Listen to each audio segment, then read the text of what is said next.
নমস্কার বন্ধুরা, কেমন আছো তোমরা? তোমরা নিশ্চয়ই আমার আগের ভিডিওটা দেখেছো। তোমরা অবশ্যই সাবস্ক্রাইব করো বেল বেল বাটনটা টিপে।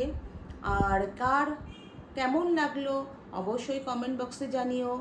কারোর যদি এরকম কিছু জানার থাকে বা কোনো ঘটনা থাকে অবশ্যই আমার সাথে শেয়ার করো।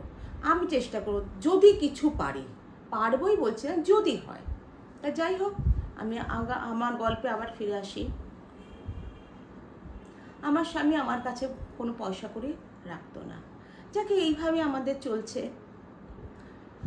বিয়ে 3 মাস বাদে আমার শ্বশুর শাশুড়ি চলে যায় বম্বেতে তার মেয়ের কাছে। ওনারা যখনই মেয়ের কাছে যেতেন মাস 3-4 থাকতেন। ওই সময়টা আমাদের খুব ভালো যেত, কারণ আমরা তখন ওই শ্বশুর শাশুড়ি যে ঘরটায় থাকতেন সেই ঘরটা ব্যবহার করতাম। ওই মাটিতে শুতে আর হতো না, এক নম্বর। 2 নম্বর হচ্ছে নিজের মতো করে বাজার করতাম, নিজের মতো করে রান্না করতে তো জানতাম না, কেন বাপের বাড়িতে এতগুলো লোক, মা কাকিমা ঠাকুমা রয়েছে, রান্না টান্না করতে হয়নি। তাই শ্বশুর বাড়িতে গিয়ে আমাকে এইটাই প্রথমে, মানে যেদিনকে আমার বউ ভাত সেদিন সকালবেলাতেই শাশুড়ি আমাকে দিয়েছিল আলু কাটতে। অনেকগুলো আলু, শীতকাল তখন, নতুন আলু। আমাকে এক ঝুড়ি আলু দিয়ে সকালবেলা বলল, এইটা তরকারি হবে আজকে, লুচি তরকারি, তুমি এই আলুগুলো কাটো। তখন আমার মাসি শাশুড়ি বলেছিলেন যে দিদি, কেন তুমি আলুগুলো দিচ্ছ? এই আলুর রং মিতার হাতে লেগে যাবে, ওর বাপ মা এসে কী বলবে? তুমি আজকের থেকে কাটিও না, আগামীকাল থেকে কাটাও বলে সরিয়ে দিয়েছিল আলুগুলো। যাই হোক, আমার জার্নি শুরু হয়ে গেল। কিছুই জানতাম না, তবে একটা জিনিস আমার ভালো ছিল, সেটা হচ্ছে যে এই রান্নাঘরের কাজে আমার শাশুড়ি কোনো দিন কিছু বলতো না। বরঞ্চ আমি আজ যা শিখেছি সেটা কিন্তু ওনার থেকেই শিখেছি। ওনার নানা একটা বেশ সুন্দর প্র্যাকটিসে উনি চলতেন। এইভাবে আলু কাটতে হবে, এইভাবে পটল কাটতে হবে, এইভাবে পেঁয়াজ কাটতে হবে, এইভাবে সবজি কাটা, এইভাবে। আর মশলা, তখনও আমাদের মশলা বেটেই খাওয়া হতো। শিল নোড়ায় মশলা বাটা, মাছ কাটা, তারপরে নিমকি তৈরি করা। বাড়িতে অনেক নারকেল গাছ ছিল, প্রচুর নারকেল হতো, সেই নারকেল কোড়ানো। প্রত্যেক দিনই একটা দুটো করে নারকেল কোড়াতে হতো, কারণ সেই নারকেল তরকারিতে পড়তো। আবার নারকেল কুড়িয়ে শ্বশুরমশাই সেটা আবার ওই যে রুটি হোক, চিড়ে হোক দিয়ে খেতেন। তারপরে নাড়ু টাড়ু তৈরি হতো, এইসব হতো, কিন্তু ভাগে কিছু পেতাম না, তৈরিই করতাম। তৈরি হয়ে যাওয়ার পরে জিনিসগুলো যে কোথায় চলে যেত, আমি ওইটুকু জায়গার মধ্যেও, বিশ্বাস করবে না বন্ধুরা, কোথাও খুঁজে পেতাম না। মানে একদিন সত্যি খুব ইচ্ছা করতো, জিনিসগুলো গেল কোথায়। আমারও তখন বয়স কম, খুব ইচ্ছা করতো। বাড়িতে একটু স্বাধীনতা ছিল খাওয়ায় দাওয়ায়, কিন্তু ওখানে যাওয়ার পর, শ্বশুরবাড়িতে যাওয়ার পর খাওয়া দাওয়াটাই না, মানে সবচেয়ে যেটা বেশি খারাপ লাগতো, খর্ব করে দেওয়া হলো।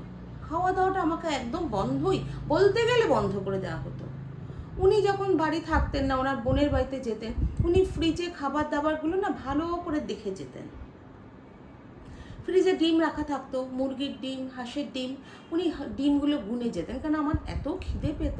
আমি মনে মনে ভাবতাম, আজকে যদি শাশুড়ি মা বাড়িতে না থাকে, আমি ডিম সেদ্ধ করে খাবো। আমি এই মনে মনে চিন্তা করে রাখতাম, কিন্তু উনি গুনে টুনে যেতেন, আমি ধরাও পড়ে যেতাম। সন্ধ্যাবেলায় রুটি হতো, গুনে গুনে আমার জন্য 2টো রুটি, শ্বশুরমশাইয়ের জন্য 2টো রুটি, শাশুড়ি মায়ের জন্য 3টে রুটি, মোট 7টা রুটি তৈরি হতো। আর আমার হাজব্যান্ড ভাত খেতে বলে তার ভাত। আমার যদি কখনো ইচ্ছাও করে একটা রুটি আমি বেশি খাবো, কোনো রকমভাবে তার উপায় নেই, ওই 7টাই হবে, তার বেশি হবে না। ঠিক আছে, তাই এইভাবে দিন যাচ্ছে। তা যাই হোক, ওনারা তো গেলেন মেয়ের বাড়িতে। তখন আমার বাড়িতে, শ্বশুর বাড়িতে তখন ফোন ছিল না, আমার বাপের বাড়িতে ফোন। হাজব্যান্ডের কোনো দরকারি ফোন এলে, অফিসিয়াল কাজে হোক বা স্টুডেন্টের কোনো কাজে হোক, আমার বাপের বাড়ির নাম্বারেই তারা ফোন করতো। আর শ্বশুর বাড়ি বাপের বাড়িটার মধ্যে ডিস্টেন্স ছিল, ওয়াকিং ডিস্টেন্স ছিল 7 থেকে 8 মিনিট, ম্যাক্সিমাম 10 মিনিট, তার বেশি নয়। আমি সকালবেলা আসতে পারতাম না, আমি প্রত্যেক দিন চেষ্টা করতাম সন্ধ্যের পর একবার করে মার এখানে আসতে, যদি কিছু কেউ খবর টবর কিছু করে, ফোন করে, সেটা শুনে নিয়ে আমি রাত্রে চলে যেতাম, ঘন্টাখানেক ঘন্টা দেড়েক কাটিয়ে, মানে রাতের খাবার দাবার বন্দোবস্ত করেই আমি আসতাম। আবার ওই 9টা সাড়ে 9টা চলে যেতাম, তখন হাজব্যান্ডের পড়ানো হয়ে যেত, ব্যাস সে তখন আড্ডা মারতে বেরিয়ে পড়তো, আর তখন একটু টিভি দেখা, দেখা, এইভাবেই আমাদের দিনগুলো চলতো। বাড়িতে দুখানা পেয়ারা গাছ ছিল, একটা গেটের সামনে, একটা আমার ঠিক জানলার সামনে পেয়ারা গাছটা একদম ছাদের উপরে ভর্তি হয়ে থাকতো পেয়ারায়। সেই পেয়ারাতে হাত দেওয়ার উপায় ছিল না। পাখিরা খেয়ে যাচ্ছে, তা যাক, কিছু করার নেই, কিন্তু আমি যদি হাত দিতাম, আমার শাশুড়ি বলতেন কি, তুমি তুলো না, আমি তুলব। উনি খুব আস্তে আস্তে কথা বলতেন, কিন্তু কথাগুলোর মধ্যে না মানে একটা তীব্র ছুঁচ বেঁধানো কথা ছিল, একদম ভালো লাগতো না। তুমি তুলো না, ওগুলো আমি তুলবো। আর তাছাড়া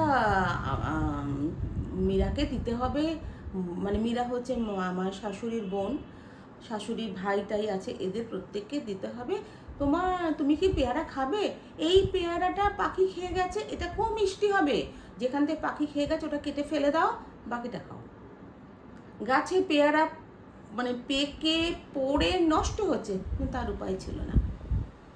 আশেপাশের ছেলেরা তখন কি করতে জানেন বন্ধুরা, ওরা মানে সামনে দিয়ে যেহেতু উঠতে পারতো না বলে, ওরা বারান্দা বলি, জানলার যে সানসেট, তারপরে পা দিয়ে ছাদে উঠে যেত, একতলা ছাদ, উঠে মনে সুখে পেয়ারা খেত, তারপর নিত, কেউ দেখতেও পেতো না, জানতেও পারতো না। আবার ঠিক যে পথে উঠতো সে পথে নেমে বেরিয়ে যেত। নারকেলও ঠিক তাই, জামরুলও তাই। একটা আর আশ্চর্যের ব্যাপার, একটা ভিখারিকে আমি কোনোদিন দেখিনি এসে ভিক্ষা চাইতে। রাস্তার পরে বাড়ি, আশেপাশে বাড়িতে যেত না। আমার শাশুড়ি আবার বলতো, মিতা প্রত্যেক দিন না চেষ্টা করবা একটা করে ফল দান করতে। কাকে দেবো ফল? নিজেই খেতে পাই না, এত বাড়িতে ফল, 2টো আম গাছে আম পড়ে যাচ্ছে, যার বাড়িতে আমের ডাল পড়েছে সে তার আম ছিঁড়ে যাচ্ছে, কিন্তু আমার উপায় ছিল না একটা আমে হাত দেওয়া। আম পেকে গেলে আমের 2 সাইড আমার হাজব্যান্ড খেত, আঠিটার 2টো পাশ আমাকে দিয়ে বলতেন যে আঠিটা চুইসা ফেলায়া দাও। আমাদের তো সামর্থ্য নাই আম কিনা না, ওই 1-2টো যা গাছে হয় এই খাও, তাই খেতাম। বাবা মা যেদিনকে আসতেন সেদিনকে ওই ফল মিষ্টি অমুক তমুক কারিখানেক নিয়ে আসতেন, তখন একটা পেতাম আম গোটা, বা অন্য লিচু টিচু হলো সেগুলো 2-1টা পেতাম, মিষ্টি হলো একটা গোটা মিষ্টি পেতাম, নাহলে সবসময় অর্ধেক মিষ্টি। আর একটা জিনিস ছিল, আমার হাজব্যান্ড প্রত্যেক দিন মাছ মাংস ডিম 2 বেলা খেত। প্রচুর পরিমাণে যে খেত তা নয়, এই আইটেমটা সে খেত, তার সাথে ডাল তরকারি সব কিছু থাকতো। কিন্তু মাছ সে অল্প একটু, মাংস 1 টুকরো, মাংসের মধ্যে মুরগির মাংস নয়, পাঁঠার মাংস 1টা টুকরো, ডিমের সাদাটা খেত না, ডিমের কুসুমটা খেত। আমার ভাগ্যে ওই কুসুম সাদাটা জুটত, মাংস জুটত না, ঝোল আলু। আর মাছের যে অংশটুকু ফেলে দিয়ে যেত, ওই ছাল চর্বি বা ওই টাইপের, সেটা আমি পেতাম। তবে শ্বশুরবাড়িতে কোনোদিন ছোট মাছ হয়নি, যেহেতু শাশুড়ি ছোট মাছ খেতে পারতো না। মানে আমি কোনোদিন দেখিনি যে ছোট ছোট ট্যাংরা মাছ, পুঁটি মাছ, মোরলা মাছ আসতে। বেশিরভাগ সময় কাঁটাপোনা বা ওই জাতীয় মাছটাই হতো। আর শোল মাছ, মাগুর মাছ, শিং মাছ, এগুলোই হতো। বোয়াল মাছ, আমি বোয়াল মাছ খেতাম না। যাকে ভালোই দিন যাচ্ছে। যখন শ্বশুর শাশুড়ি থাকছে না, আমার হাজব্যান্ড বলতো যে আজকে রান্না করো না, আজকে বাইরে খাবো। কি তাহলে বাইরে খাবো? না বিরিয়ানি খাওয়া হবে, কি চাউমিন খাওয়া হবে। তখন এত দোকানপাট ছিল না এখনকার মতন, অল্প দোকানপাট, বাড়ির সামনে দোকান, সেখান থেকে আনতাম। কোনো দিন হয়তো একটা চাপ নিয়ে এলাম, দামও তখন কম, তখন পয়সা অনুযায়ী ওটা অনেক দাম। তার সাথে তো রুমালি রুটিরও তখন চল অতটা ছিল না, এমনি হয়তো ঘরে আমি রুটি তৈরি করে নিলাম, রুটি অবশ্য তেরা বেঁকাই হতো, যাই হোক হতো, করে নিলাম, নিয়ে হয়তো আমাদের খাওয়া হয়ে যেত।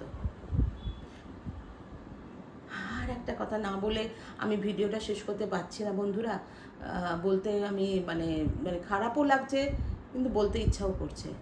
আমার তখন খাওয়া খরচা ছিল মাসে 1200 টাকা। কারণ আমার শ্বশুরমশাই বললেন, বিয়ের পরের বউ ভাতের পরের দিন, ওই যে উল্টো দিকের দোকানটা দেখছো না, ওটা কার্তিকের দোকান। কার্তিকের দোকান হচ্ছে ভাতের হোটেল, ওর মিলের দাম হচ্ছে 30 টাকা। 30 টাকার মিল মানে 30 দিনে হচ্ছে 90 টাকা। তোমার কিন্তু খাওয়া খরচাও 30 টাকা, দুবেলা, একবেলা দুপুরবেলাটা 30, রাতের বেলাটা তোমার 10 টাকা, আর টিফিন খরচা 5 টাকা। এর বাইরে কিন্তু আমরা দিতে পারবো না। এবার হিসাব করে যেটা হলো 1200 টাকার মতো, এটাই তোমার খাওয়া খরচা প্রত্যেক মাসে, এর বাইরে তুমি আর পাবে না। তা যাই হোক বন্ধুরা, আজকে এই অবধি রাখছি। তোমরা দেখো, দেখে জানাও কেমন লাগছে আমার জীবনের শুরুর অংশ। এরপরে তো আছে অনেক কিছু। তবে আজকে যাই, বাই বাই।